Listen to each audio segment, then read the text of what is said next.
Very honored to be here. I mean, this is a view, wasn't expecting this. I happen to be a Cohen, so I don't get to go to graveyards too much. I want to just introduce myself for a minute so you can just get some context why I'm here. So I'm a little bit out of breath. It's come from out the city. I'm really happy you're all here listening. That means listen. And I've just come from a really busy Tekufa time period. So you can just get to know who I am before I start helping you guys with a little bit of my experience. Last week I was in London. That's where I'm originally from. And I had the blessing to see all my family and friends. And when we go out Chutz La'aretz, we go to see all our loved ones. It's, especially when you've been here. I've been here, thank God, almost 20 years. So it's a powerful thing. I started off in Oorah, would you believe it? Which I think a lot of you guys are at, yeah? Is that right? Yeah. Yeah, very good. So Oorah was my place, and I came in, had a really powerful experience in the Holy Land, and that's what I want to share a little bit today. So when I was in London last week, I had so many stories of just like how things just worked out and flowed. Everything was amazing, and that's something which is really powerful part of the journey of being a Jew. I literally came back, had a quick beautiful Shabbos with the family, and then last night I was already by the Kosel with a rabbi called Rabbi Moshe Weinberger and a few friends. I don't know if you've heard of these guys like Nissim Black, you know this guy? Oh, yeah. I was just with him by the Kosel, and there was another singer friend of mine, Alex Clare, was there. And they were all by this Rabbi Moshe Weinberger, and there were some other friends I hadn't seen for a while. And it was a really powerful night, and it went on till 2-3 in the morning, which that's when you're doing something good, mostly Shabbos. And then I had to get up early in the morning and give a speech in front of 300 professionals, which looking at me like this, you probably think who wants to listen to me in the professional business world. But thank God the Jewish people were able to perform in all different kinds of things. And it was about motivation and customer service. But the part that I wanted to share with you guys is, once again, not only did I have a special experience so far living in this holy land, but I also saw a lot of love and a lot of great people, and that combined together with the beauty of the land. But all the people, in Oorah, the amount of kindness I experienced, with people like Rabbi Samet, and there's such special personalities there, and they're probably still there, like Moshe Borga, and if you met him, there's a bunch of really amazing people there who changed my life, and always internally grateful for them. And back in the day I had the Rosh Hashiva Weinbach, Oliver Shalom there, and even before that Reb Bullman, very special people that were there that were life changers for me. And that's something important that you should all think about a little bit before you go back, because that's what I was told you're leaving, unfortunately, the next few days. Should try and internalize a little bit, some powerful moments, some powerful connection points with people, with each other, with the Rebbeim, with different individuals. There's such special people in Eretz Yisrael, and that internalization is really important. That's what Eretz Yisrael is really about, and it fits perfectly with Shlach lecha. Even though it always makes me wonder, why does suddenly all these Shiva guys, American guys, English guys, I'm from London, why they all go back to their homeland, or their supposed homeland? Why they go back, in this time where we're meant to focus on the beauty of Eretz Yisrael, where it was a test for us? So it could be we have our shlichus, we have what to do in all our hometowns, and the real key is to take a little bit of this experience, even a little bit, because remember, if you go too big, if you make your goals too high, you should always have them, and always have big desires for great things, but in your practical level, start off with little steps. And that's what I've always done. And I saw guys flying in yeshivas and flying in Judaism and flying in all kinds of things, and they crashed very quick. And what I did personally was I always went little bit by little bit, made sure that the growth steps were real, something that I could build a family with. And if I did start flying too high, then thank God there was always some good people, like I said before, to to remind me who I really am. And that could also be some old friends. And you say, but wait a minute, like I was so spiritual in Israel, and then you're back in America and you feel like, wow, like I don't feel like that anymore. Like, this is a happening place. I've got my boys, my crew, however you talk, and I'm gonna go out and do things I used to do, and it doesn't make sense in the context of where you were here. And that can be a little bit like, get your head around that. But part of the thing is, that is part of the journey, that you gotta face your old self, you gotta face your new self, and you gotta make a bridge and make a healthy judgment call what you're about. I'm doing this myself as I'm in my late 30s already, and I'm doing that now. So it's something you have to always do. Just it can feel a bit emotionally intense when you're a teenager, because there's a lot of new things going on that you weren't always seeing, and there's a lot of powerful emotions, like we're watching the sunset of Yerushalayim golden. It's a beautiful moment in time, and yet we get to be here together. So I'll just like give you a little like some stories personally, that might help out a little bit. One of the big things is every guy wants to know, like, who's his soulmate. Yeah, relationships is a big, like, if you want to ask people what's an important thing in the world nowadays, like relationships is like top on the list. Even if they make it, they break it, however it goes. You guys hopefully are not in that, like actively in that place until you're ready for it. But the reality is, it's a reality. So we got to like prepare ourselves a little bit. Maybe think about what does it mean, to be a giving person, to care about somebody else, like the real point of it. And personally, I was blessed that my soulmate came with me on my journey. She came to Eretz Yisrael at the same time, and it was a journey. But I had to make some choices at that time, because I didn't grow up, honestly, I didn't grow up religious. Yeah, maybe you guys have had that blessing. I didn't, and there wasn't organizations like Oorah, like you guys have, to make it so accessible. There was the JLE, there was Or Sameach, there was Aish, there was Chabad, but it was still in its, especially Aish and Or Sameach was still in its beginning days. Rabbi Tatz was just becoming a name. It was like in those days. And now he's already established in the world, even in the secular world, everyone knows who he is. But you have to understand, it's been a growth process. So for me, like, I needed to make some choices, and when I came to Eretz Yisrael, I was like, you know what, I'm going to take a little break from women. And I knew there was this girl who I felt very close with from previous stories, when never done any physical, but I felt that she was a special person, and maybe there's something there. We've both come to Eretz Yisrael at the same time. But I let my rabbis guide me when the right time was. I listened to them, and when it was the right time, it all worked out amazing. Like, we were just meant to be. I didn't have to go on any shidduchim. She was my soulmate. It was clear to everybody. One rabbi said, send me the invitation, after I told him of the story. And that's a powerful thing that you can have in Eretz Yisrael, if you allow yourself to go on that kind of path, where things can really flow in a really healthy, positive direction about the things that really matter, about building a family, for example. Now, another thing that people in Eretz Yisrael are a little bit nervous about, and I'm sure you hear it, is about making a living. Yeah, I'm sure you've seen the shnoras. It's like part of being in Israel. You have the mitzvah to give a lot of charity. Yeah, everyone feels that. Yeah, maybe more than where you are back in your hometown. So you start to think, so maybe it's not such an easy place to make a living. Now, I'm proving that wrong, because I'm making a living. I'm just, like I said, I was just with a corporate company today. I was busy in front of hundreds of people, and I had to stand up and be professional and speak in a clear way that they can understand in their language. And even though I couldn't use the yeshiva sprach, start speaking Yiddish and all this kind of stuff, because it would just go over it wasn't for them.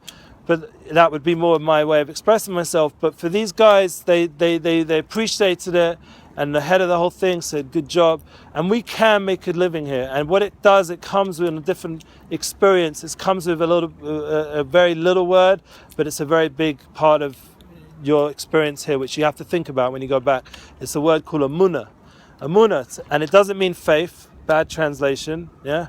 Emunah means to through this level of knowledge, to know that there is a Hashem, there is a God who's guiding you, and that's a big part of your life. It's going to be a big part of your beginning of your life right now, and all the way to 120 and beyond. So you realize that this is the foundation of everything you're going to do. So it's worth thinking about.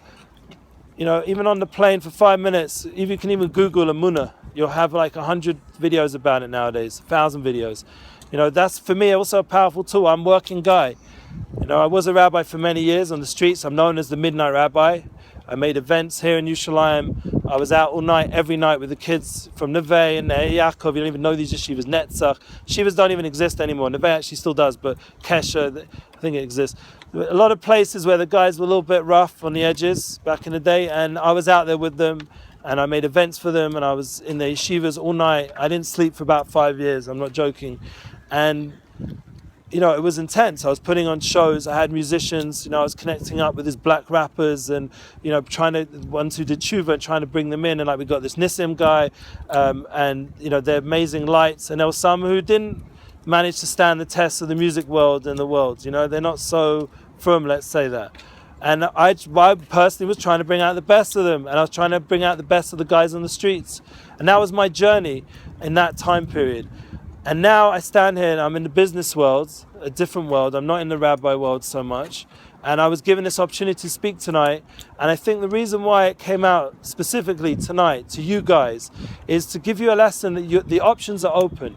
You can stay in yeshiva, you can learn, you can grow to become an inspiration to others. There's definitely a need for it. Trust me, I was just back in London. Hundreds of Jews don't know very much about Judaism. Hundreds.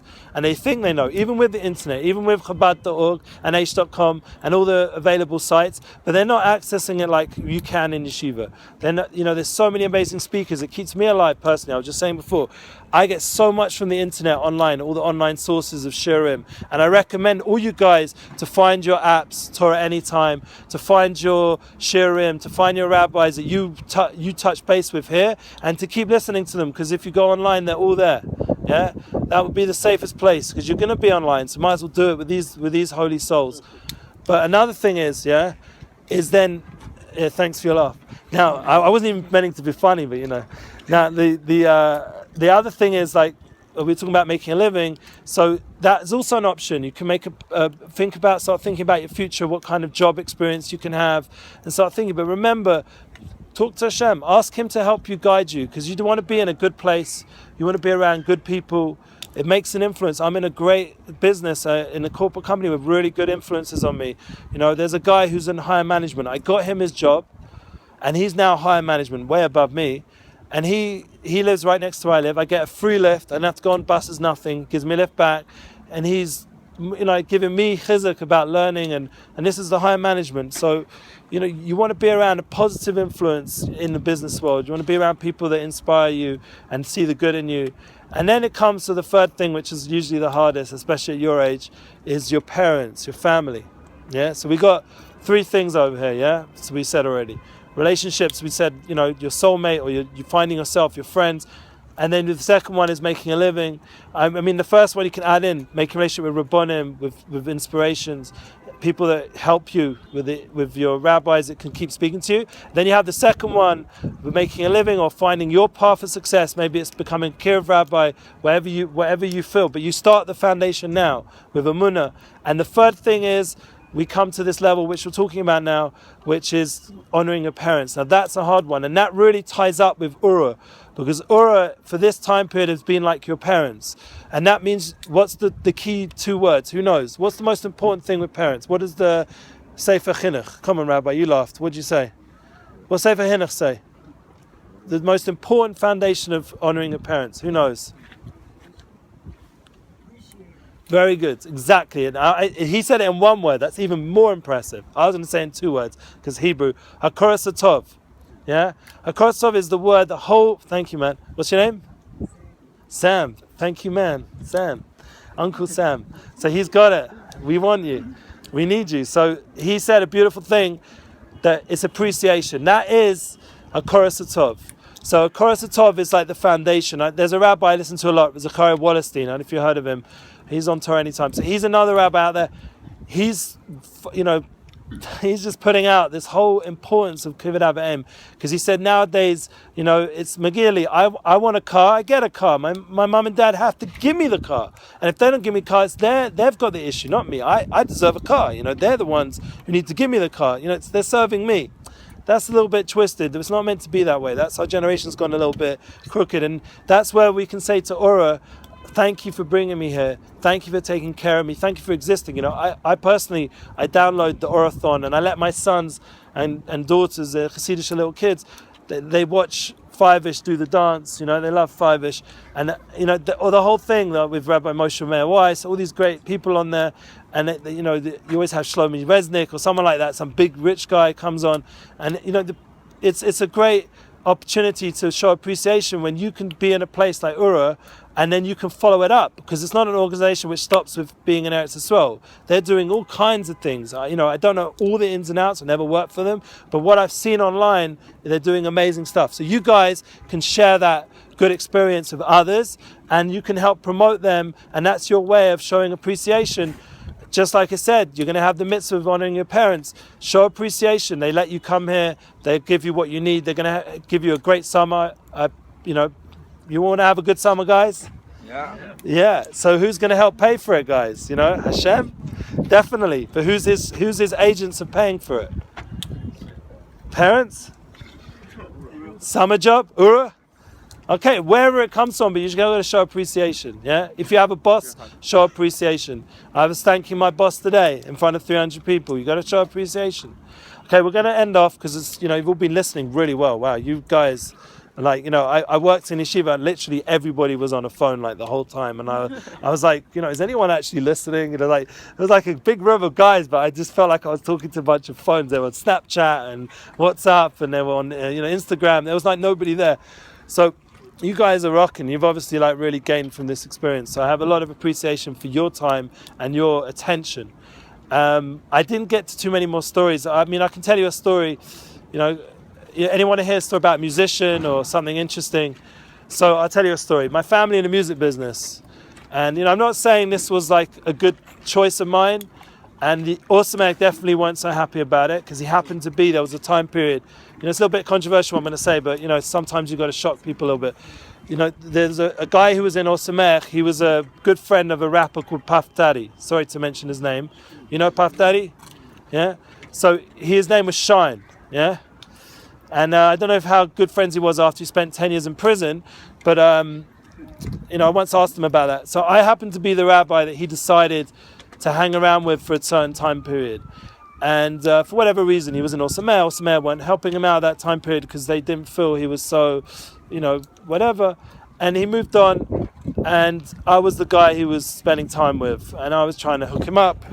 It was a certain time period. I was working for charity. I was trying to help him, and he was help my charity, hopefully.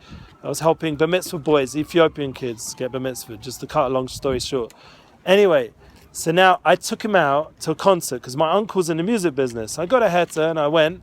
It was a singer called Jeff, I forgot his name, famous guitarist, anyone know Jeff Beck? No, not Jeff Beck. I've forgotten his name. It wasn't so meaningful for me, but I took this Shine. He drove me up there in his car. I got VIP tickets because my uncle's a promoter, and I went and sat with the promoter in the middle of the stage. Now, when I walked in, I'm just sharing this moment, because sometimes you're going to end up in some interesting places. Not that I recommend. Always ask a rabbi. Don't just do what you want. But I walked in, and it happened to be in the middle of the show because Shine got a little bit lost driving around Israel. I was in Herzliya, in Caesarea actually, in the beautiful Roman Pamphemia, whatever you call it, and it was the moment where the light shone at the crowd, and that was when we were standing in the middle of the whole Pamphemia to theatre, whatever you call it, the circular place, and we were right in the middle, and the lights went on us too, and he was standing there in sunglasses, Shine, and I'm standing there with this big black hat and a big black jacket, and there's no one there dressed like me, nobody, for sure, not even slightly, unless they're I don't know, there just wasn't. So it's Israel, there's either this or this. It's very divided, unfortunately. So I was standing there, and it was a big shock to the crowd. There was this Haredi guy standing there with Shine, and he was wearing sunglasses in the middle of the night. It makes no sense. And we'd go sit down, and you can Google this video. You can Google video Shine Midnightrabbi, and you'll see me sitting there with Shine at the concert. Yeah. And it's online. I'm not making it up. Yeah, nothing I'm saying is made up. Yeah, and we're sitting there, and I'm sitting next to my uncle, the promoter of the whole show. He's just taking this musician on tour. He's actually on tour. He's on tour now, my uncle, with another musician called Hans Zimmer. I don't know if you ever heard of him. Anyway, and so he's with my uncle's taking him on a world tour, and he wasn't at my party in London, and he's not going to be at my bar mitzvah. And this is my uncle. Like, it's hard for me. He's not going to be there. If he hears this, I miss you. Anyway, so Hans Zimmer comes first. What can you do? Yeah, I don't agree with that, but that's where he's at. So now I'm with Shine, and people start coming up to me, and this was at a time when Matis Yol was a little bit more religious looking. Yeah, so people were coming up to me, and they were saying Matis Yol. Everyone thought I was Matis Yol for a minute, because who else would come into a concert with Shine? It must be Matis Yol. And I actually connected them up, and they actually did some songs together on Matis Yol's album. Yeah, I don't know if you noticed that, but anyway. So now, not that you should listen to him also, but anyway, so now I'm with Shine, and it was just, at one point my wife said to me, you got get away from this dude, yeah? Like, he's just not, he used to come around to our family, he's very kind, he used to take my kids out, and one time my kids were with one of his boys, and they were saying they got pulled over by the police because the guy was speeding, and it was like, my wife was like, you cannot leave our kids with these guys. They're dressed like frum people, but you don't know what they're doing, yeah? So what was the point? The point of this story is that you're going to have situations where, one, you're going to say you have a wife, and she's like, no. Or you have a rabbi, or you have a mother, or you have someone who cares about you and is like, no, this is going too far. You got to say, yeah, you know what? This is going too far. I'm a frum Jew. I've got to make choices. I can't just do whatever I want. And, over time, I had nothing to do with Shine, really, other than just a shalom or something. But you start to realize, there's only so far I can go out there, and you got to make the right choices. So I told you that story because maybe I wasn't. I'm being honest. I'm being authentic. I'm being transparent. It's a word nowadays. They call it in the world out there vulnerability. You got to be vulnerable a little bit, and you got to be able to share that maybe you've made some wrong choices, and it's okay. You can live with it. I'm living with mine. Yeah, nothing happened, thank God, negative. I only try to do good. Even my rabbis were trying to help him at that time as well. Big Rabbonim. I'm talking about Dayanim and Rabbonim. There were some Dayanim who were against him. There was a machlokas going on. I personally was going on the side of kindness. Sometimes you're going to have to say no, and you're going to have to go to the other side and say no. In Osamech, they were saying no to him. I was saying yes. It was a difference of opinion that can happen in the Jewish world and the Torah world. But the important point is you're going to have to make a choice, and you're going to have to know that there are going to be people who care about you, and you're going to have to sometimes say no. And that's important. And even if you can't say no straight away, there's always the next time you can say no. And that's an important thing, with the online world, with the music world, with all the different crazy media world that's out there, you're going to have to make choices, all of you. And this is nowadays, you're blessed. Shlach lecha. Yeah, this week's parsha, you have shlichus. It's shlach lecha is also osir shulchan. Shlach with the lamed chaf is a nun, gematria nun. Shulchan, how you eat. That's also important. You can't just eat whatever you want when you're back in America. There's kashrut, and there's also, we said you have to keep up a little bit of your Judaism. Keep online at least 5-10 minutes a day for sure. You have to learn something. You have to say Kriya Shema. There's certain basics in the morning and the night. I always used to say to my guys, there's pre-game, there's gaming, and there's post-game. Yeah, you know what I'm talking about. Am I being a little bit too crazy right now? Okay, so I always just say to my guys with Kriya Shema. So there's a zman to say Kriya Shema, and that before you do anything, there's the pre-game, and that's Kriya Shema. Before you go out at night, you got a pre-game. You got to say the Kriya Shema. Oh, Malchus Shemayim, there's 12 hours ahead of me now. I'm going to make that 12 hours holy. And then in the morning, same thing. Those next 12 hours, Kriya Shema, they're going to be Hashem's. Hashem Echad. Hashem is one. And that's an important thing. Now, another thing. Tzitzits, guys, this week's Parsha, you have a big power of choice, yeah? Thank you. You have a big power of choice where you look with your eyes. That's this week's Parsha. So that's a powerful thing. You have to choose what you do with your eyes. Now, that's going to make the whole difference. So I'm going to end off with this because it's late and I kept your time.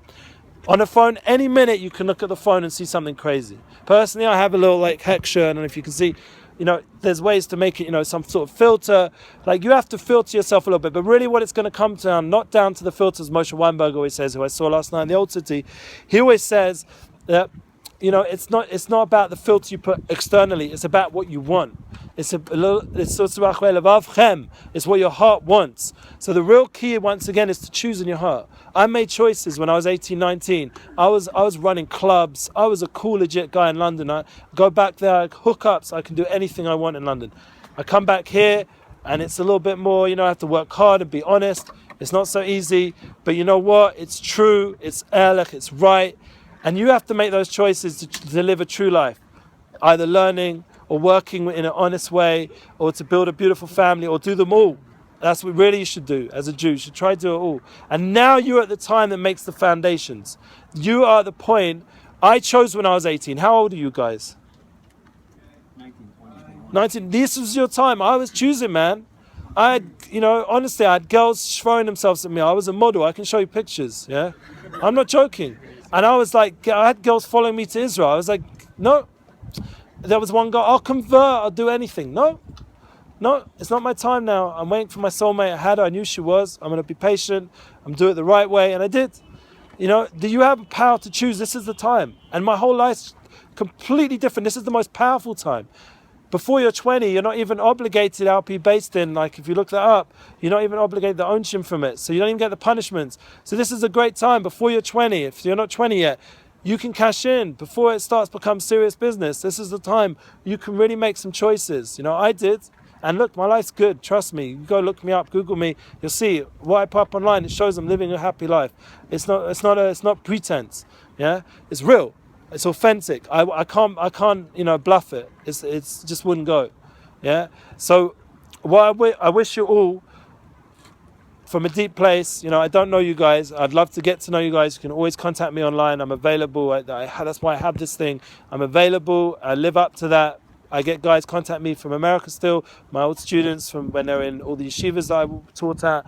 And I don't consider myself like a halakhic rabbi. I'm not here to give you halakha, even though I can tell you what it says. But what I can do is just be there for you and be a person. If you have any emotional or decisions to make, I'm happy to help guide you on that towards a positive place, because I've done it myself, and thank God I've been around a lot of holy people who've helped me do that, and I recommend that. Keep that with you before you go to America. Thank Oorah, give back to Oorah, and do whatever you can to be a person. Those 3 things we spoke about: relationships, make sure your relationships are with good people, either rabbis, friends. One day, please God, build yourself towards your soulmate, a home. Second thing is Panasa or Emunah.